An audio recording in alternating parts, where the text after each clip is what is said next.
Good afternoon to everyone. पिछले lectures में हमने ग्रुपिंग ऑफ सेल्स के बारे में जाना, इक्विवेलेंट ईएमएफ कैसे निकालते हैं, equivalent internal resistance of a given combination of cells कैसे फाइंड करते हैं, किसी गिवन कॉम्बिनेशन ऑफ सेल्स से मैक्सिमम करंट ऑब्टेन करने की कंडीशंस क्या क्या होंगी, चाहे वो सीरीज ग्रुपिंग हो, पैरेलल ग्रुपिंग हो, मिक्स कॉम्बिनेशन हो। ये सारी बातें हमने लर्न करी, लेकिन एक भी न्यूमेरिकल प्रॉब्लम्स अभी तक सॉल्व नहीं किए। आज मैं आपको कुछ प्रॉब्लम्स सॉल्व करके डेमो क्वेश्चंस के रूप में समझाने जा रहा हूं। उसके बाद मैं लास्ट में कुछ क्वेश्चंस दूंगा जिसे आप सॉल्व करेंगे। पहला क्वेश्चन लेते हैं। यहाँ एक सर्किट बनाया हुआ है। इस सर्किट में दो सेल्स हैं। दोनों सेल्स के EMF values E1 E2, internal resistances इनके R1 R2, ये सारी चीजें देख रखें। तो प्रॉब्लम पढ़ते हैं। In figure E1 and E2 are respectively 2 volt and 4 volt. E1 की वैल्यू 2 वोल्ट है, E2 की वैल्यू 4 वोल्ट है, और इनके इंटरनल रेजिस्टेंसेस R1 R2 और एक्सटर्नल लोड ये जो R है, इन सब की वैल्यूज 1 ओम, ये 1 ओम, ये 2 ओम और ये 5 ओम। ये सारी इंफॉर्मेशन हमें गिवन है। Calculate the current in the circuit. हमें इस सर्किट में करंट की वैल्यू निकालनी है। And also calculate first potential difference between B and A. इन दोनों पॉइंट के बीच की पोटेंशियल डिफरेंस निकालनी है। तो दो काम हो गए। पहला काम करंट निकालना सर्किट से, दूसरा काम ए और बी पॉइंट्स के बीच की पोटेंशियल डिफरेंस, और तीसरा potential difference between A and C. A और सी के बीच भी पोटेंशियल डिफरेंस फाइंड करनी है। तो करते हैं इसको। अब तुम देख रहे हो कि ये सेल और ये सेल, ठीक है, ये दोनों अपोजिंग सेंस में है। ये दोनों अपोजिट डायरेक्शंस में करंट सेंड करना चाह रहे हैं। तो this two cells are not in assisting mode. ये दोनों सेल्स जो है अपोज कर रहे हैं, अपोजिट डायरेक्शन में करंट सेंड करना चाहते हैं, ठीक है। तो नेट ईएमएफ जो होगी सर्किट की वो E2 माइनस E1 हो जाएगी। E2 की वैल्यू ज़्यादा है, ठीक है, इसका इफेक्ट ज़्यादा होगा।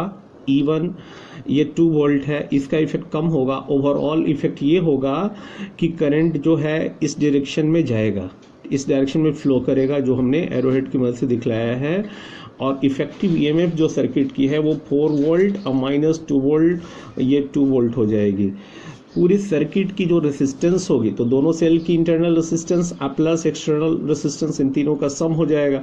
तो total resistance of the circuit जो है capital R plus small r1 plus small r2, ये 5 plus 1 plus 2 that is equal to 8 ohm हो गया।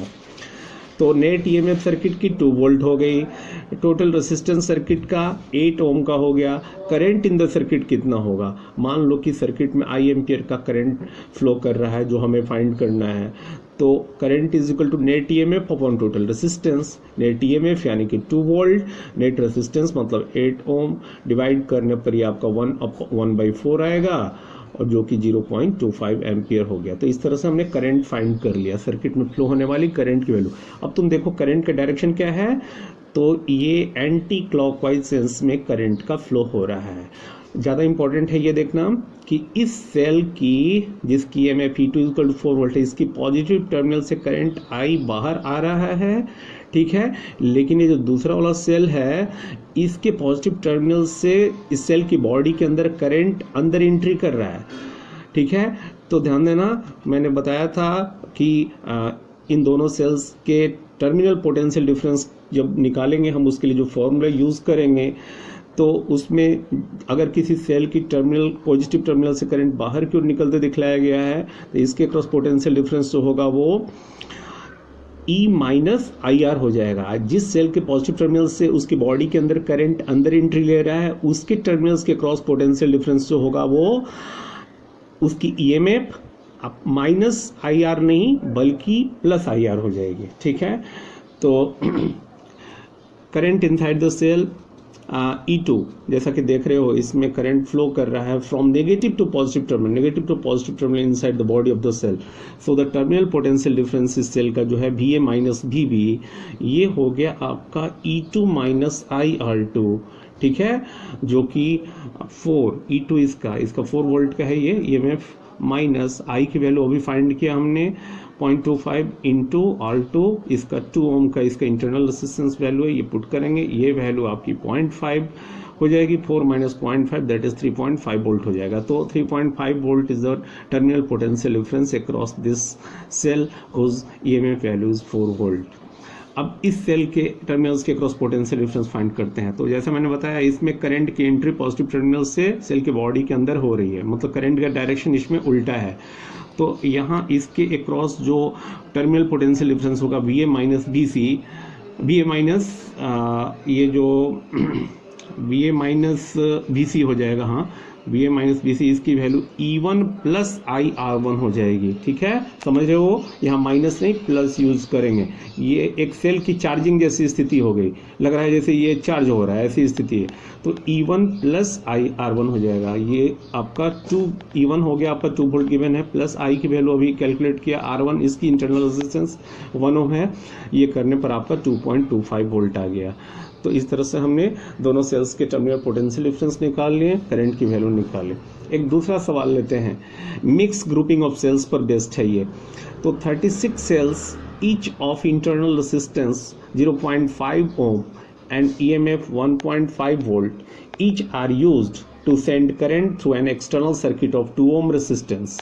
Find the best mode of grouping them and the current through the external circuit. Best mode का मतलब वो mode grouping की जिसमें maximum current circuit से obtain किया जा सके। ठीक है ना। तो 36 cells, total number of cells दे रखा है 36। क्लियर है। तो मान लो कि जो सेल्स हैं वो उसमें बहुत सारे सेल्स सीरीज में जुड़े हुए हैं और वैसे वैसे न जाने बहुत सारे सीरीज हैं और एक मिक्स ग्रुपिंग वाला हिसाब किताब है। तो मान लो कि ये जो 36 सेल्स हैं ये मिक्स ग्रुपिंग में है और उनमें स्मॉल n सेल्स एक सीरीज में है और वैसे वैसे सीरीज की संख्या स्मॉल m के इक्वल है और वो सभी सीरीज जो हैं आपस में पैरेलल में जुड़कर एक मिक्स ग्रुपिंग ऑफ सेल्स बना रहे हैं। तो टोटल नंबर ऑफ सेल्स मैंने पिछले लेक्चर में बताया था m इंटू n हो जाएगा जो कि 36 होगा आपका। मान लो कि इक्वेशन नंबर हमारा 1 है। ठीक है। तो याद कीजिए मिक्स ग्रुपिंग में मैंने ये बताया था कि मैक्सिमम करंट ऑब्टेन करने के लिए, यानी कि जो बेस्ट मोड ऑफ ग्रुपिंग कहा जा रहा है, तो मैक्सिमम करंट फाइंड करने के लिए कंडीशन था कि net internal resistance of all the cells must be equal to the net external resistance। और नेट इंटरनल रेजिस्टेंस के लिए एक्सप्रेशन आया था हमारा NR/M आया था। तो NR/M is equal to capital R करेंगे अगर, तो हम n जो कि हमें नहीं मालूम है, मान लो स्मॉल n अभी रहने दे रहे हैं, इंटू स्मॉल r, ये तो हमें दे रखा है इंटरनल रेजिस्टेंस प्रत्येक सेल की 0.5 ओम, ये पुट कर देते हैं अपॉन m।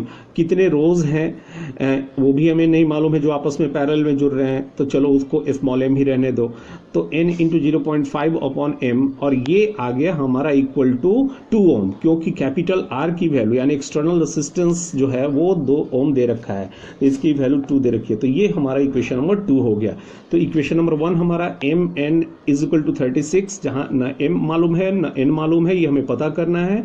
स्मॉल n क्या है, तो total number of cells connected in a single series, और स्मॉल m क्या है, ऐसे ऐसे कितने सीरीज जो हैं आपस में पैरेलल में जुड़ रहे हैं एक्सटर्नल लोड के साथ। तो कैपिटल M, तो m इंटू n हमें गिवन है 36 और n इंटू 0.5 अपॉन m आ गया हमारा 2। तो ये दो इक्वेशंस हमारे पास हो गए। अब इनकी मदद से हम बड़े आसानी से m और n की वैल्यू फाइंड करते हैं। क्या करेंगे, दोनों को मल्टीप्लाई कर देते हैं, 1 और 2 को दोनों को मल्टीप्लाई करने पर m n को मल्टीप्लाई करोगे इसके साथ, तो m से m कट गया, m से m कैंसिल होने के बाद ये n स्क्वायर इंटू 0.5, तो 0.5 n square is equal to right hand side multiply होकर 36 इंटू 2 दैट इज 72 हो गया। तो यहाँ से n square is equal to 72 upon 0.5 that is 144 आ गया।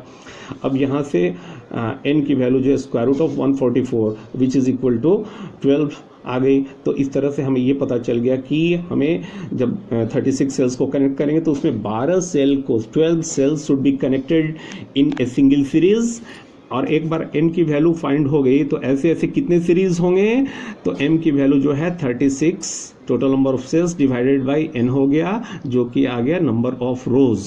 तो 12 सेल एक सीरीज में कनेक्ट रहेंगे और ऐसे ऐसे 3 सीरीज जो हैं पैरेलल में जुड़ रहे होंगे, और तब जाकर के एक्सटर्नल लोड जो हमें 2 ओम का दे रखा है उससे हमें मैक्सिमम करंट मिलेगा। अब सवाल है कि वो मैक्सिमम करंट कितना होगा, उस मैक्सिमम करंट की वैल्यूज कितनी होगी।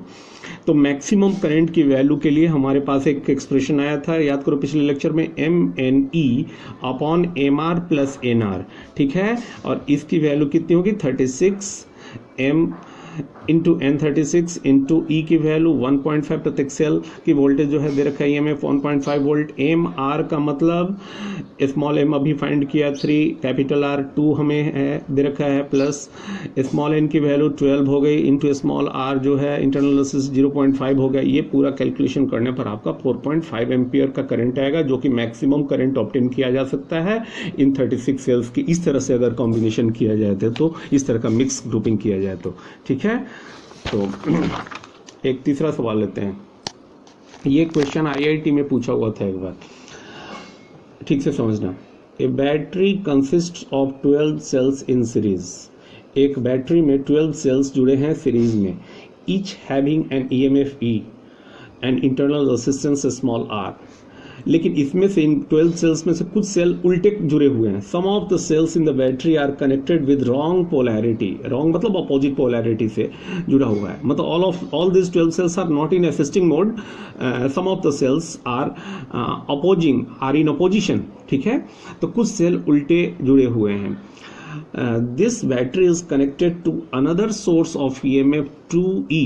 एक ये बैटरी जो है दूसरी बैटरी से जुड़ी हुई है जिसकी EMF 2E है, ठीक है, एंड इंटरनल रेजिस्टेंस 2R, ठीक है, and ammeter in the circuit reads 3 ampere, ठीक है। सर्किट में एक एमीटर जुड़ा हुआ है जो तब 3 एम्पियर का करंट मेजर करता है। When battery and the source add each other, जब बैटरी और ये सोर्स यानी कि दोनों बैटरी जो है सपोर्ट में है, यानी कि असिस्टिंग मोड में है। असिस्टिंग मोड का मतलब क्या हुआ, एक सेल के साथ दूसरा सेल असिस्टिंग मोड में तब कहलाएगा जब एक सेल के नेगेटिव टर्मिनल दूसरे के पॉजिटिव टर्मिनल से जुड़ रहा हो, दूसरे का नेगेटिव तीसरे के पॉजिटिव से जुड़ रहा हो, सीरीज में है, असिस्टिंग मोड में है, ठीक है। तो बोला है कि पूछा है कि 3 एम्पियर का करंट एमीटर रीड कर रहा है व्हेन बैटरी और सोर्स, ये 2 बैटरी हो गए, एक तो ये 12 सेल वाली बैटरी, तो इसकी EMF जो होगी अभी देखेंगे हम लोग कितनी, ऐसे नहीं कह देंगे कि 12E हो जाएगी क्योंकि कुछ सेल्स इसमें उल्टे कनेक्शन है। तो लेकिन ये जो दूसरी वाली सेल है 2E twice of E value वाली इसकी EMF है।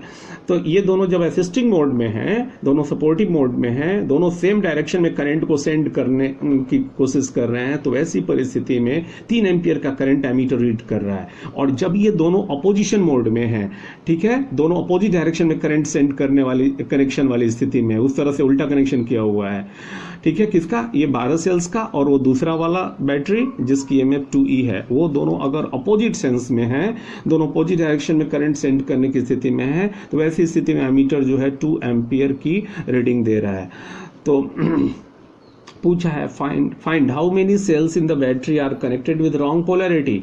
तो पूछा है कि ये जो 12 सेल्स हैं इसमें से कितने सेल जो हैं उल्टे कनेक्टेड हैं, रॉन्ग पोलैरिटी के साथ जुड़े हुए हैं, ठीक है। तो ध्यान से समझना, हमें नहीं मालूम है, मान लो कि 12 सेल में से n सेल्स जो हैं रॉन्ग पोलैरिटी के साथ है, मतलब उल्टे कनेक्टेड है, अपोजिट डायरेक्शन में, मतलब कुछ सेल्स जो हैं अगर क्लॉकवाइज सेंस में करंट देना चाहते हैं तो उसमें से n सेल्स जो हैं वो एंटी क्लॉकवाइज सेंस में करंट देना चाहते हैं, इस तरह से। तो मान लो कि n cells are connected wrongly in the battery, तो बचे कितने सेल्स, 12 माइनस n सेल्स बच गए। तो 12 माइनस n सेल्स जो हैं, मान लो कि अगर फॉरवर्ड EMF है इनका, ये मान लो कि इनके कारण क्लॉकवाइज सेंस में करंट फ्लो हो रहा है, तो n सेल्स जो है उनके कारण एंटी क्लॉकवाइज सेंस में करंट फ्लो होगा। तो 12 माइनस n सेल्स की मान लो EMF जो है फॉरवर्ड EMF है, तो n सेल्स की EMF जो है रिवर्स EMF हो जाएगी। तो इफेक्टिव EMF पूरे बैटरी का कितना हो जाएगा, अभी मैं इन 12 सेल्स की बात कर रहा हूँ, सिर्फ वो जो 2E वैल्यू वाला एक दूसरा बैटरी है उसकी तो बात भी नहीं कर रहा अभी, तो इन 12 सेल्स में से सिर्फ n सेल्स जो है मान लो कि रिवर्स ईएमएफ है उनकी अपोजिट कनेक्शन के कारण, तो 12 माइनस n सेल्स जो है फॉरवर्ड ईएमएफ होगी उनकी, तो इफेक्टिव ईएमएफ जो बैटरी की है वो कितनी हो जाएगी 12 minus N E minus N E, चूंकि दोनों अपोजिट सेंस में है तो इतने सेल्स के कारण अगर इस डायरेक्शन में करंट फ्लो हो रहा है और इतने सेल्स के कारण इस अपोजिट डायरेक्शन में करंट फ्लो हो रहा है, तो नेट इफेक्टिव ईएमएफ जो होगा सेल का वो 12 माइनस एन ई हो जाएगा, और ये करने पर आपका 12 माइनस 2n टाइम्स ई हो जाएगा।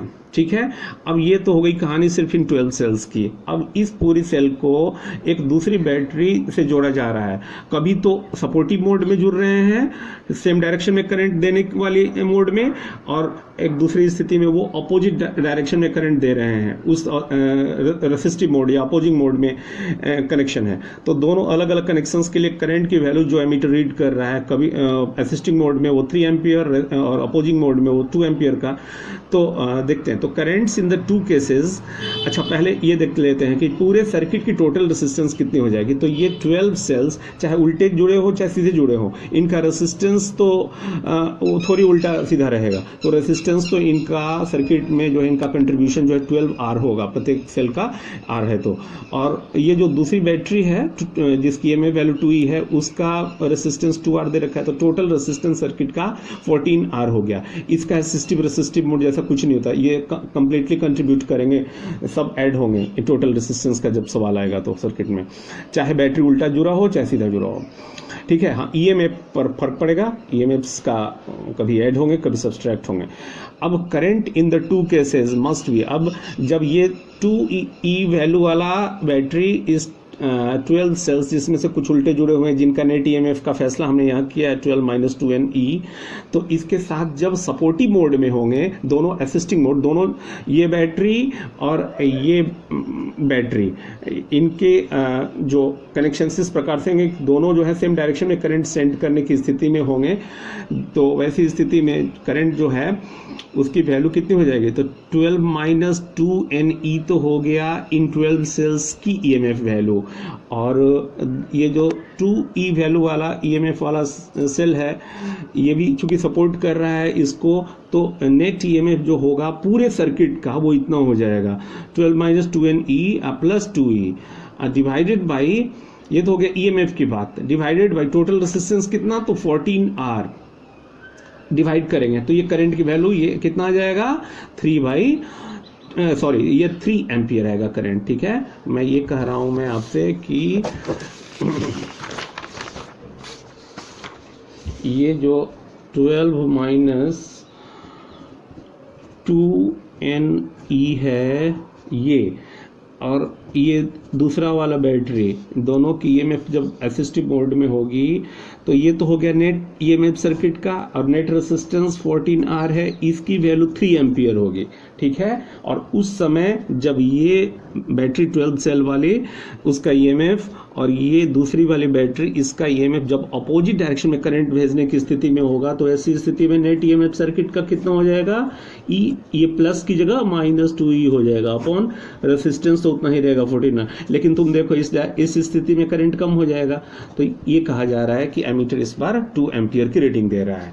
तो ये बताओ दोनों में 14R से डिवाइड हुआ है, तो ये जो है टर्म क्या होगा, ये न्यूमरेटर आपका इतना अपन 14R हो जाएगा, और जब ये अपोजिंग मोड में रहेंगे तो इतना 12 minus 2NE minus 2E upon 14R हो जाएगा अपोजिंग मोड में, और ये रेशियो जिसमें 14R कैंसिल हो जाएंगे, तो this ratio is equal to 3/2। इसको आप सॉल्व करोगे तो ये आपका शॉर्ट होकर के 14 minus 2NE upon 10 minus 2NE हो जाएगा, E कट गया और ये रिजल्ट आपका 3/2। तो यहाँ से सॉल्व कीजिए आप, तो 2 तो कॉमन हो गया, इसमें भी 2 कॉमन, ये बच जाएगा ऊपर में 7 माइनस n, नीचे में बचेगा ये 5 minus n। This ratio is equal to ultimately 3/2, और क्रॉस मल्टीप्लाई करने के बाद रिजल्ट होगा 14 minus 2n is equal to ये 15 minus 3n is which implies n is equal to 1। ठीक है, तो यहाँ से सॉल्व करोगे n की वैल्यू 1 आ जाएगी, यानी कि एक सेल जो है उल्टा जुड़ा हुआ है, 12 सेल में एक सेल उल्टा कनेक्टेड है। ठीक है, फाइंड कर लिया हमने। एक चौथा क्वेश्चन लेते हैं, इसमें इन द गिवन सर्किट, इस सर्किट देखो ध्यान से। ठीक है, इस सर्किट में 3 तो सेल्स हैं, दो की वोल्टेज V वोल्ट की है, एक की 2V वोल्ट की है, और एक कंडेंसर जुड़ा हुआ है। कंडेंसर कुलदीप सर तुम लोग को पढ़ा चुके हैं। तो यहाँ पर सेल्स के साथ एक कंडेंसर जुड़ गया, एक रेसिस्टर भी जुड़ रहा है, एक नहीं दो रेसिस्टर जुड़ रहे हैं, एक की वैल्यू R ओम है, दूसरे की 2 R ओम है। ठीक है, सर्किट देख लीजिए आप। तो इस सर्किट में पूछा है कि in the steady state obtain the expression for potential drop, the charge and the energy stored in the capacitor. तो पूछा है कि जब स्टेडी स्टेट अटेन हो जाती है, स्टेडी स्टेट का मतलब क्या समझे। दरअसल जब तक कैपेसिटर जो है सब कुछ जब की ऑफ है, कहीं कोई करंट सप्लाई नहीं हो रही है, तो अभी करंट का फ्लो हो ही नहीं रहा है कहीं। जैसे हम की ऑन करते हैं, हालांकि की दिखाया नहीं गया इसमें, मान लो कि करंट का फ्लो सब जगह डिफरेंट ब्रांच में शुरू हो गया, यहाँ तक कि हर ब्रांच में करंट का फ्लो हो रहा है। डायरेक्शन क्या होगा उसमें हमारा बहुत ज़्यादा इंटरेस्ट नहीं है। तो जब करंट फ्लो होने लगेगा तो ये कैपेसिटर प्लेट जो है शुरू में चार्ज होंगे और तुरंत ही चार्ज हो जाएंगे, बहुत थोड़े समय में ये चार्ज हो जाएंगे। एक बार कैपेसिटर जब चार्ज हो जाता है तब तक तो करंट फ्लो होता है उससे होकर, जिसको ट्रांजिएंट करंट कहते हैं। IIT के सिलेबस में ये है, लेकिन CBSE के सिलेबस से हटा दिया गया है, इसलिए हम लोग इसको पढ़ाते नहीं उतना। तो कैपेसिटर थोड़ी देर में चार्ज हो जाता है। एक बार कैपेसिटर चार्ज हो जाए पूरी तरह से तो उसके बाद क्या होगा कि ये स्टेडी स्टेट अटेन हो गया। हालांकि मैंने दिखला दिया है करंट इधर फ्लो हो रहा है, हमें नहीं मालूम है, फिर भी मान लो कि ये कैपेसिटर, मान लो इधर करंट फ्लो हो रहा है, तो ये कैपेसिटर जब चार्ज हो गया तो उसके बाद ये कैपेसिटर की विशेषता है, ये DC करंट को ब्लॉक कर देता है। ठीक है, कंडेंसर ब्लॉक्स DC। तो शुरू में करंट थोड़ी देर के लिए कैपेसिटर से भी होकर फ्लो होगा, तुरंत ही कैपेसिटर जब चार्ज हो जाएगा फुली, उसके बाद ये DC करंट को रोक देगा, DC करंट का रास्ता बंद कर देगा, मतलब कि स्टेडी स्टेट अटेन हो जाएगा। तो स्टेडी स्टेट अटेन होने का मतलब कंडेंसर का फुली चार्ज हो जाना, and then after it blocks DC current. इसके DC करंट को ब्लॉक करने का मतलब कि अब BE ब्रांच में कोई करंट का फ्लो नहीं होगा। तो इस ब्रांच में कोई करंट स्टेडी स्टेट अटेन होने के बाद फ्लो नहीं होगा, और स्टेडी स्टेट का मतलब कैपेसिटर चार्ज हो गए हैं पूरी तरह से, और उसके बाद अब इस ब्रांच में कोई करंट का फ्लो नहीं होगा। तो ब्रांच क्या बच गया, तो सिर्फ इधर ही करंट का फ्लो होगा। ठीक है, अब इस डायरेक्शन में कोई करंट का फ्लो न B से E होगा, न E से B की तरफ होगा, कुछ नहीं होगा। सिर्फ इस पोर्शन में करंट या तो क्लॉकवाइज फ्लो हो या एंटी क्लॉकवाइज फ्लो हो, वो होगा। तो पूछा है कि जब स्टेडी स्टेट अटेन हो जाती है तो कैपेसिटर के क्रॉस, मान लो कि ये कैपेसिटर और बैटरी के बीच एक पॉइंट है, एक बैटरी जिसकी EMF ये V वोल्ट की है, इन दोनों के बीच में पॉइंट है L। तो L और E पॉइंट के बीच ये कैपेसिटर कनेक्टेड है और स्टेडी स्टेट अटेन हो गया, तो ये चार्ज हो गया। मतलब चार्ज हो गया तो कितना चार्ज इस पर होगा उसकी वैल्यू हमसे पूछी गई है। ठीक है, पूछा है कि इसके क्रॉस कितना पोटेंशियल डिफरेंस राइज होगा, इसकी वैल्यू हमें पता करनी है, मेरा मतलब VLE पता करना है। और पूछा है कि एनर्जी कितनी स्टोर्ड हुई होगी। एक बार कैपेसिटर प्लेट्स जब चार्ज हुए हैं तो एनर्जी भी स्टोर्ड हुई है, फॉर्मूला आप जानते हो, ½ CV²। तो चूंकि स्टेडी स्टेट अटेन होने के बाद की बात है तो इस ब्रांच में कोई करंट तो फ्लो होगा ही नहीं, बचा ये वाला नेटवर्क आपका बच गया। इसमें जो भी करंट फ्लो होगा तो देखते हैं कितना करंट फ्लो होता है। तो तुम देख रहे हो कि दो सेल्स हो गए, एक तो 2 वोल्ट की ये सेल इधर करंट भेजना चाहती है एंटी क्लॉकवाइज सेंस में, ये V वोल्ट की सेल इस सेंस में करंट भेजना चाहेगी क्लॉकवाइज सेंस में। तो नेट EMF जो होगा सर्किट का 2V - V यानी कि V हो गया। तो नेट EMF सर्किट का 2V - V हो जाएगा। और नेट रेसिस्टेंस कितना होगा, तो रेसिस्टेंस में भी इधर कोई कंट्रीब्यूशन नहीं, इधर रेसिस्टेंस जो है 2R और +R 3R हो गया, तो 3R नेट रेसिस्टेंस हो गया। करंट सर्किट में कितना हो जाएगा, I = V/3R हो जाएगा। मान लो सर्किट में I करंट फ्लो हो रहा है तो I की वैल्यू, करंट का डायरेक्शन यही होना चाहिए एंटी क्लॉकवाइज सेंस में, चूंकि 2 वोल्ट की बैटरी ज़्यादा इफेक्टिव है, इधर करंट भेजेगी -V करने के बाद जो भी इफेक्ट होगा इसका करंट इस डायरेक्शन में जाएगा एंटी क्लॉकवाइज सेंस में। तो I की value V effective voltage divided by total resistance V/3R, ये करंट की वैल्यू हो जाएगी। एक बार हमें इस डायरेक्शन में करंट की वैल्यू मिल गई तो हम VCD निकाल सकते हैं।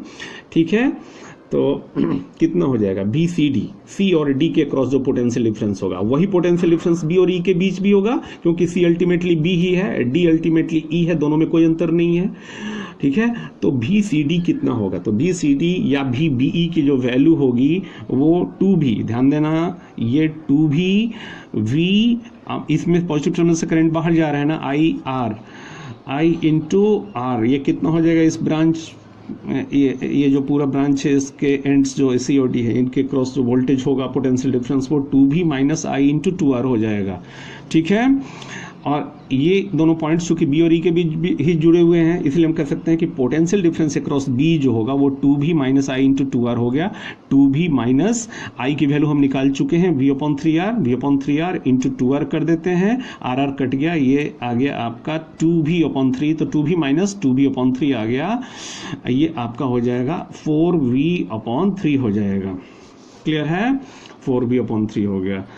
तो पोटेंशियल डिफरेंस अक्रॉस C कितना हो गया, अक्रॉस C, ध्यान देना इस कैपेसिटर के अक्रॉस पोटेंशियल डिफरेंस हमें निकालना है। पहला काम तो ये है पोटेंशियल ड्रॉप, तो ये कितना हो जाएगा, B और E के अक्रॉस पोटेंशियल डिफरेंस हमारा 4/3V आ गया, ठीक है।